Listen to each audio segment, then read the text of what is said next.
Oh, before I forget, I'm gonna have to dash out of here at 2:15 for about 10 or 15 minutes. I'll probably be back before the period's over, but I got a meeting. Can't really avoid. I gotta go downstairs. But between now and then, I'm gonna get the test back and go through them. And um, we may even have time to touch on the tail end of section 5.1. So the marks have been posted. As usual, when you get your test, check my addition, and then if anything has to be changed, let me know once you guys turn them back in. And because I gotta do comment on the report cards are coming up. I don't usually do this, but it will help me to formulate some comments for some people if I can get the multiple choice back. You know, I don't usually ask for that back, but if I have both, it allows me to do some better comments if the need arises. So when you turn your stuff back in at the end, just include multiple choice stuff with it. These are in no particular order. Daniel Driggler, Julian, Stacey, Brian. Julio. Claire. Christina. That's possible. Yeah. Leah. Beckus. Brian.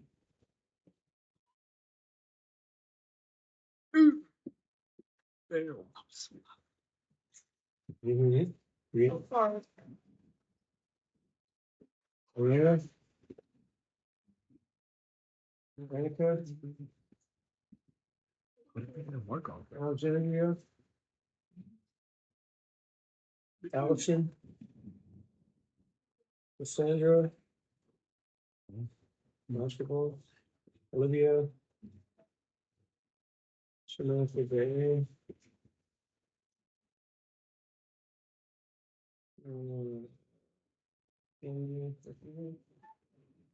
Annabelle. Campbell. Samantha Lowell. Lauren. Nick. Nick. We have a motion. Okay, yeah, that's pretty much it. So real quick, maybe you look at choice on the screen. I don't know. Really?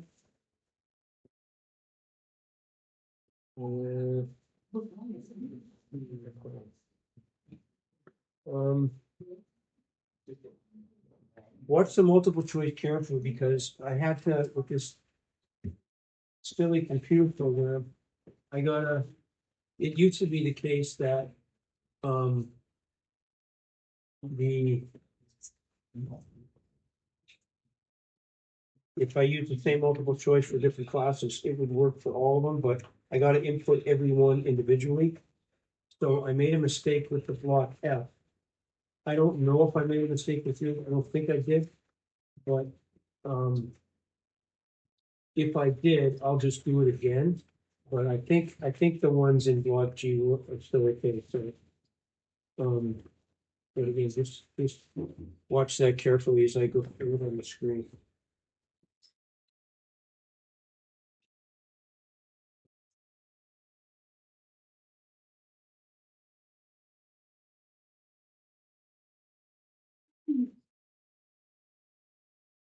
Thanks. Anyway, the first question read, what type of reaction typically results in the formation of a precipitate? The two reacting solutions are mixed. That's double replacement, and that was B. Number two read, which of the following pairs of substances could represent the products of a neutralization reaction? And that's salt and water, that's D, NaCl and water. Oops.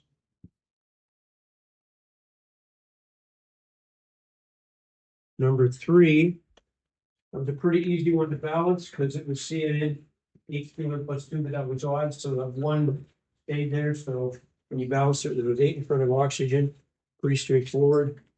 Number 4, which of the following reactions will proceed?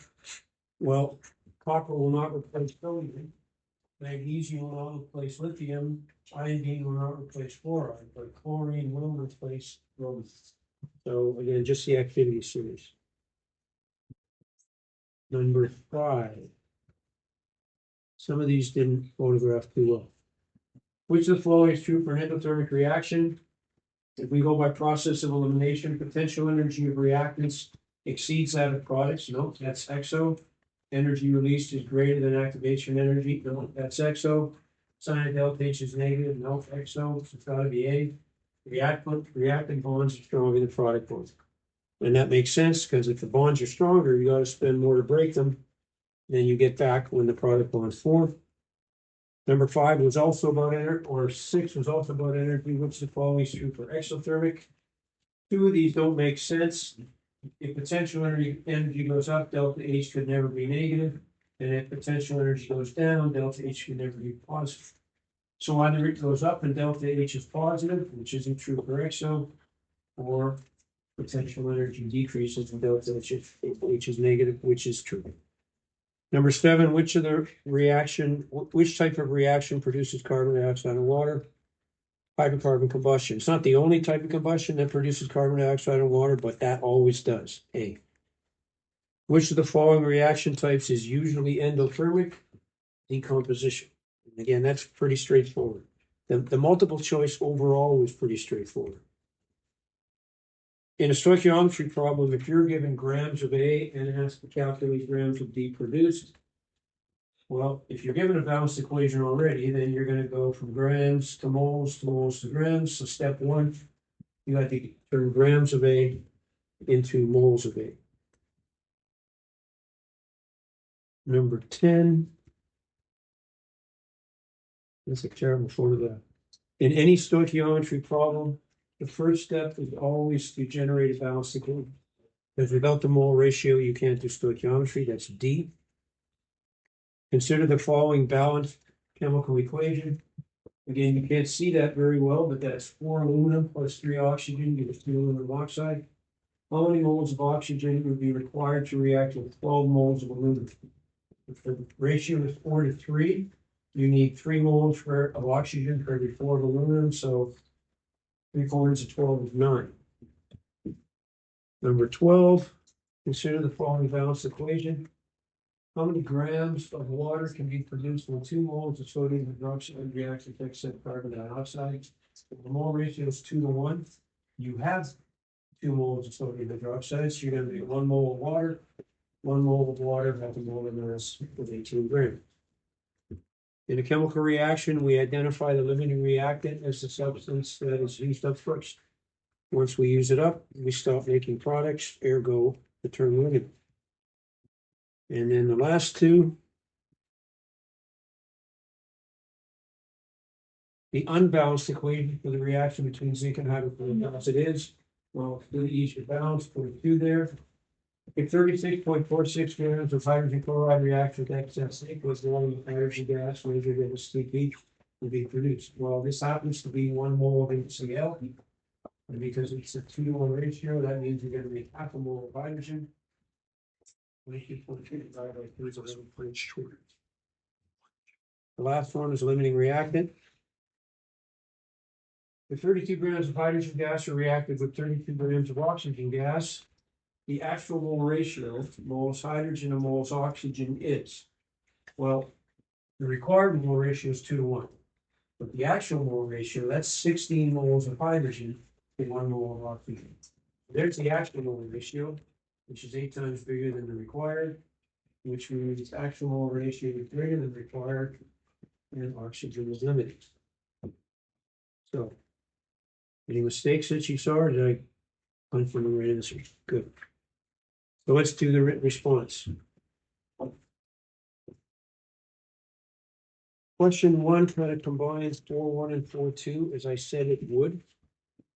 You had to first complete the word equation and then write a balanced formula equation. Notice that each of those was that third category of double replacements where we have two reactants with three products.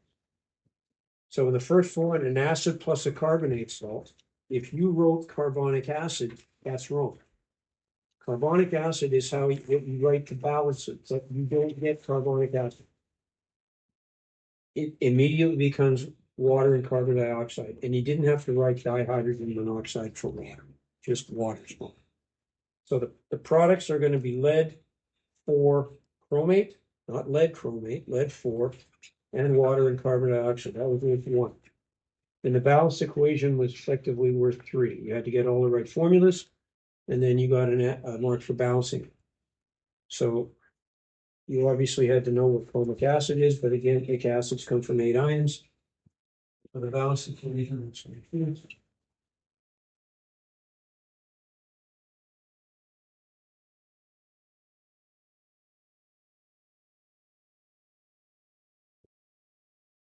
lead for carbonates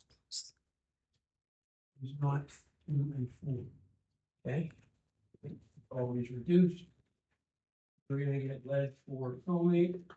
And so then we willing to go up to 4, reduce it to 1 and 2.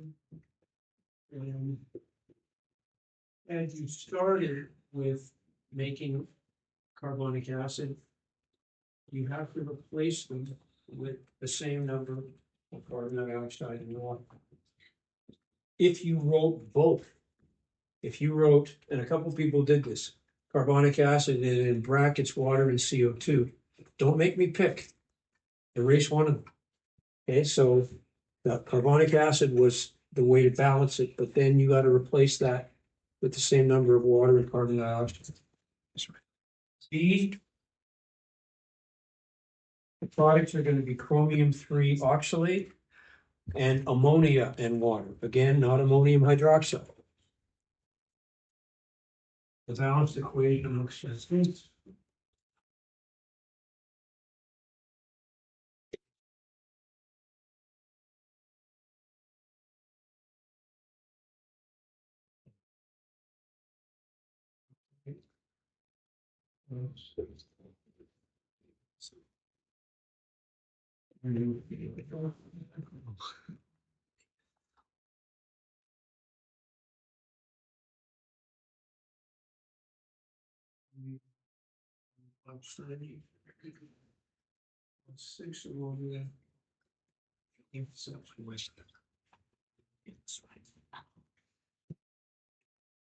So 4 for each of those, that was worth 8.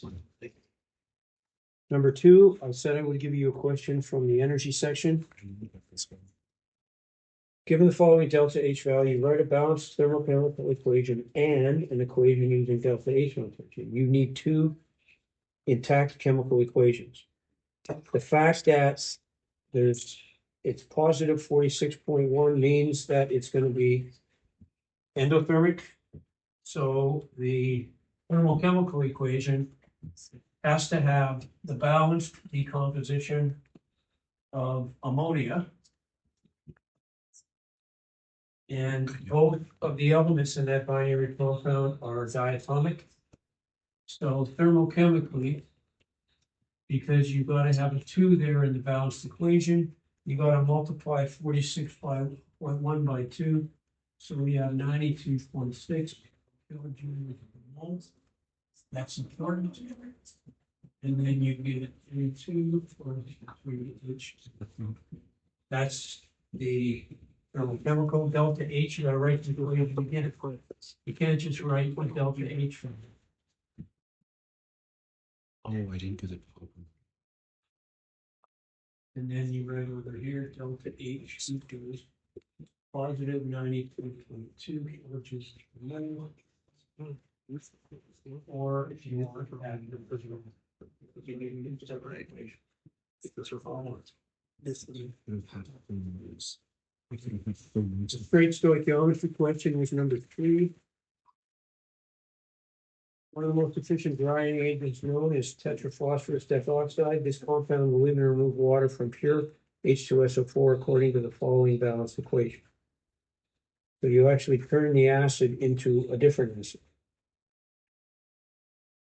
What mass of P4O10 is required to produce 1,008 liters of sulfur trioxide gas measured at STP? I'm not going to write the whole thing out on the board, but you're going to go from liters SO3 to moles. And notice there's 4 sig figs given in the volume, 1008 liters. But STP has 3 sig figs. So when you're done, you got to round to 3 sig figs. So you're going to go liters SO3 to moles SO3. The molar ratio in the balanced equation is 1 to 6. And once you get to moles P4O10, you determine the molar mass, 283.88. You do the arithmetic and round to 3 sig figs. It's 2.13 times 10 to the 3, or 2130 grams without a decimal after the 0. All right. Number 4 was the limiting reactant question. Nitric acid can be used in the production of various high explosives. RDX, the main component of military explosive C4, is produced by reacting concentrated nitric acid with hexamine according to the following direct equation. And just to keep things straight, I'll name before you and then RDX is the following. RDX stands for Research Development Explosive, sometimes called C4. Right? From the balanced equation, and notice for none of the stoichiometry did I expect you to balance the equation. I gave it to you. The only balancing was question number 1. So the required mole ratio, I usually put the big one on top, but you don't have to. 4 moles of nitric acid for every 1 mole of hexamine. The actual mole ratio, you're given a volume of the nitric acid and you're given a mass of the hexamine. Notice that there's 3 sig figs in the volume and the concentration of the nitric acid. There's 4 sig figs in the hexamine, although sig figs is not that much of an issue here in this question. No. The actual number of moles of nitric acid you have is 6.4. The actual number of moles of hexamine you have is 1.498. That works out to more than 4 to 1. And as actual mole ratio is greater than required mole ratio, hexamine is limited. Now, if you did that arithmetic and then you just said hexamine is limited, but you didn't say why, you probably lost a mark. And I wrote why. Don't expect me to interpret those 2 values for you. You have to write the statement. If you chose to put hexamine on the top, then the actual mole ratio would be less than the required mole ratio. Either way, hexamine is limited. Or more. Now notice that the hexamine in question in 4A was given to 4 filters. So you're not including nitric acid in the calculation for 4B, so you got to go with the 4 sig fig. You could have either started from scratch with the mass of hexamine and then go grams to moles to grams of RDX, or you could just take the moles that you calculated, 1.498. So 1.498 moles of hexamine, the molar ratio in the reaction is 1 to 1. Molar mass of RDX is 222.15 grams. You want 4 sig figs in this answer, 332.8. The last question was the excess, the percent yield question. And notice that because I've given you excess lead-2 nitrate, it's not included in the calculation. The first thing you have to do is get the theoretical yield. And the theoretical yield, based on the fact that you've got 3 sig figs in the volume and 3 sig figs in the concentration of arsenic acid, means that your answer is 3 sig figs. So the theoretical yield works out to be 695 grams, 3 sig figs. Then you have to calculate the percent yield. The percent yield is the actual yield, which you're given, divided by the theoretical yield. Now, I would accept either 85.0 or 84.9. If you use the 695 grams as your answer to A, if you divided that into the actual yield, then your answer really should have three sig figs. Okay? If you use 694.6, knowing you have to end up with three sig figs, then you probably got 85%, but either one works. And I think for the most part, most people did pretty good on number 5. The fact that there are opportunities for fart marks, and you probably see a lot of halves on your fest, depending on who you are. Be rigorous in picking my addition, because I made a bunch of mistakes. Probably because I was watching the hockey game earlier in the evening. With my addition, so once you check my addition, if there's something wrong with it, or if there's anything else you need, tell me now, because again, the report card marks are due on Monday. So if you've got an issue, come up and let me know. And again, for the report cards, that you please slide in your multiple choice answer sheet at the end.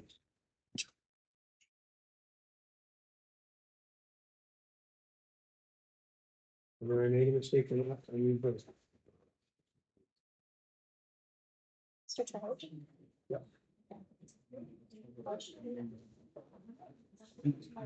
Questions. They're not even like difficult. So are you off by 2? Off by 4. I got 4 questions wrong. 2 questions I understand why I got. It's like that's just me being stupid. That one. So if you use that, This one I didn't know. I guess You don't- this one I thought that was the right answer, but that or did you start from? that didn't read this. I didn't read it. I could have got 42. I could have. Oh, it's true. It's true. Could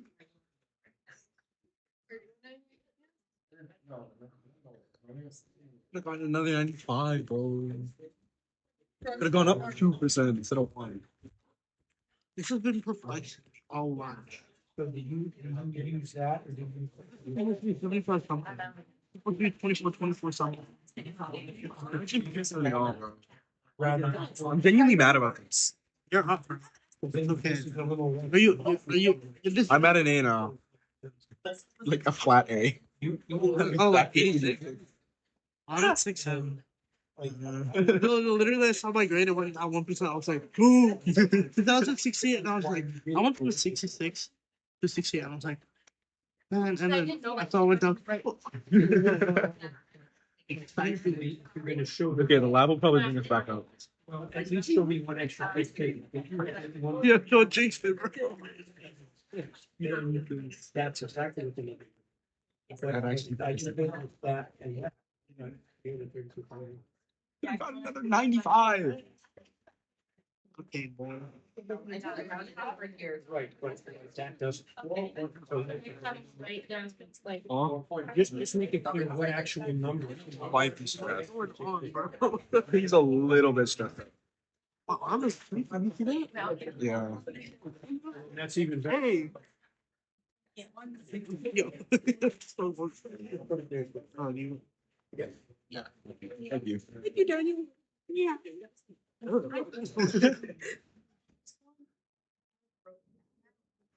Yep. I'm gonna die. Easiest question on the gas test. Like kindergarten I could do this.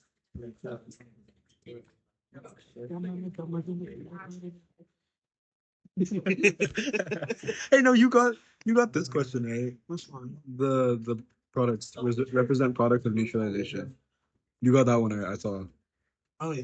Oh, is that the multiple choice? Oh, yeah. This one you didn't get right, but like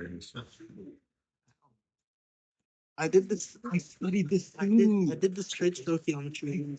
studied this. I got a 4. So you took the time to look at this, and I still got it wrong. Happens. It's like Harry. Happens. You'll get it next time. Fucking illiterate, bro. I'm actually illiterate. God, I'm retarded. You didn't take, You know what? I gotta keep my 90 speed now. You didn't use that. Gran, the two easiest questions on this whole test, I got them wrong. But you didn't start with that. The thermochemical one with the delta H, and then products of neutralization. I just had this conversation. I thought it said reactants. I can't read. I can't read. No, there was NaOH and then the other. Yeah, it's just that. You know what? That should be. I know this list there was no yeah. Because I thought it's not over and it was like, why are there no reactants? I didn't make that connection.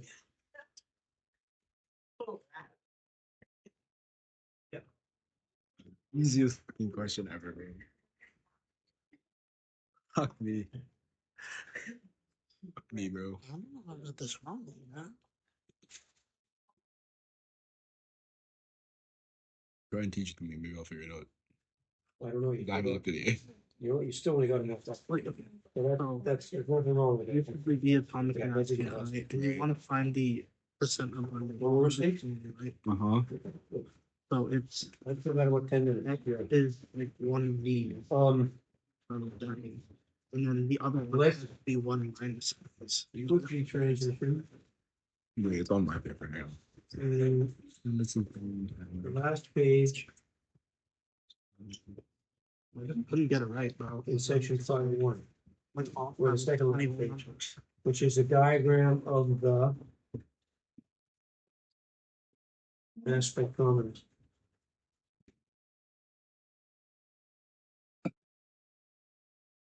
So we kind of rushed through this near the end of the last class, and I'm gonna rush through it again. The mass spectrometer allows us to determine for any naturally occurring sample of an element how many isotopes there are, what their relative mass is, and what their relative abundance is. And it works kind of on the same principle that Thomson employed to discover the electrons, namely the deflection that a charged particle experiences in either a magnetic or an electric field is based on the charge to mass ratio. So we went through this briefly, but just to go through it again. The sample that enters a mass spectrometer has to be vaporized. So if it's a solid or a liquid, we've got to vaporize it first. Obviously, in this example, neon gas is already a gas. So the neon atoms enter the mass spectrometer as neutral atoms. Without a charge, they're not going to get deflected at all in this electromagnetic field. So we got to bombard them with electrons. And you can't really see it in the diagram, but basically this is an electron gun. We're shooting electrons at these neon atoms as they enter through this little hole. Now it says here accelerator plates. That's positive, that's negative. But when the neon atoms comes in there, they have no charge. But as soon as they get bombarded with electrons, the energy of the electron beam, we adjust so that we ionize the neon atoms. And there's a certain amount of energy necessary for that. But as soon as that happens, we now have neon ions. Now they have a charge. So now they're repelled from this plate, accelerated towards this plate, and they're focused into the magnetic field, electromagnetic field that is now in the mass spectrometer. And they're going to get deflected based on this. The bigger that is, the more their direction is changed. So as it turns out, there's 3 different isotopes of neon. All of them have a 1+ charge because we ionize them. They're all neon, so they all have the same number of protons. So for all of them, the charge is the same, but what's the difference? It's the mass. Neon 20 is the most common isotope, but then we have neon 21 and neon 22. All of them have the same charge, but they have a different mass. The biggest mass is gonna mean the charge to mass ratio is the smallest. So the heaviest one, which is this one, gets bent the least. So that's the one that's right there, okay? That's the neon 22 with the 1 plus charge. The lightest of the three, this one, is gonna get bent the most. So that's neon 20. And then there's a tiny amount of neon, it's neon 21. The 20, 21, 22. Not only will the mass spectrometer tell us that those three exist, but it'll also tell us the relative amounts of each. The old version of this was called a mass spectrograph, where the detecting surface was just a photographic film. And the amount of exposure on that film then allowed scientists to calculate the relative abundance. But sometimes the film wasn't sensitive enough to detect tiny amounts of really uncommon isotopes. So if you look here, you'll notice that neon 21, only 0.27% of all the neon is that. So in a mass spectrograph, it wasn't uncommon to actually miss this. You didn't even see the impression it made. But with a mass spectrometer, you don't have that look. So if that data is used, this represents the first type of calculation that you guys might be expected to pull off. Use mass spectrometry data below to calculate the atomic mass of neon. Well, that means what's on the periodic table. The mass value in the periodic table is, as I indicate in the what to think about part, the weighted average of the masses of each isotope. Weighted means how much of them are there. So, to get that off the mass spectrometer, 90.48% of all the neon that's there is neon 20. And that's the mass relative to, carbon 12 being exactly 12. We multiply that, those atomic mass units by that percentage. Then we add to that mass multiplied by that percentage, and add to that this multiplied by this. And that arithmetic is shown down here. Mass of neon 20 times its percent abundance, and you could write 90.48 divided by 100, or just 0.9048, doesn't matter. Then add to that product, that one, and notice it's not 0.27, it's 0.27%, which is 0.0027. And then add to that 0.0925 or 9.25 divided by 100. And then when you get your answer, that's what should appear in the periodic table. But there's no atom of neon with that mass. That's just the weighted averages of the naturally occurring isotope. Now that's one type of question that you could get asked based on spectrometry data. The other one is the second side of the problem. This type of problem could only be asked for elements existing as two isotopes, meaning whatever isn't one is the other. So in this type of question, you're given the mass value in the periodic table, and you're given the masses of the two isotopes. You have to calculate the percent abundance. So if you look at the equation on the bottom of the previous page,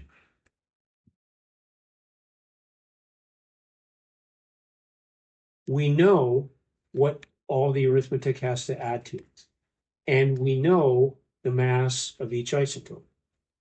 But because there's only two isotopes, whatever isn't one has to be the other. So, expressed as percentages, whatever is 1%, the other one has to be 100 minus that percent, right? Because it got to add to 100. Or if you do fractions, whatever is 1, the other has to be 1 minus them, because they have to add to 1. And that's the logic we apply to do some simple algebra. So let X equal the fractional abundance that's boron 10 is. And what isn't boron 10 is boron 11, which would have to mean that 1 minus X is the fractional abundant that is boron 11. Because x plus 1 minus x is 1. They have to add to 1. And there's only one unknown. And because of that, it's pretty easy to solve. I couldn't give you a question like this where there were like 3 or 4 isotopes. That wouldn't be solvable. But for this one, it is. So there's the arithmetic. There's the fractional abundance that boron 10 is. Multiply that by the mass of boron plus the fractional abundance that's boron 11, which has to be 1 minus that. And I picked boron because the numbers work out real evenly. X ended up being 0.2000, which has to mean the fractional abundance that's boron 11 is 0.8000. If you turn it into a percentage, that's 20 and 8. And if you look at the actual mass, it kind of makes sense that we've more boron 11 than boron 10, because this number is way closer to 11 than it is to 10. Now, if you look in the practice problems, we got to go in like a minute. The first practice problem is the first type of sample problem. The third practice problem is the second type of sample problem, where there's 2 of them there. If you look at the review questions, number 8 is a question like this. For that calculating opponent, that's some magnesium. But number 10 is a question like this. Where silver also exists as 2 isotopes. Now I got a dash downstairs. I will be right back. I know this is exciting, but try either 1 and 3 or 8 and 10. Because on the chapter 5 test, there will be a question on one of those. Either the first type or the second type. Not both, but for sure one of them. Okay? And I'll be right back.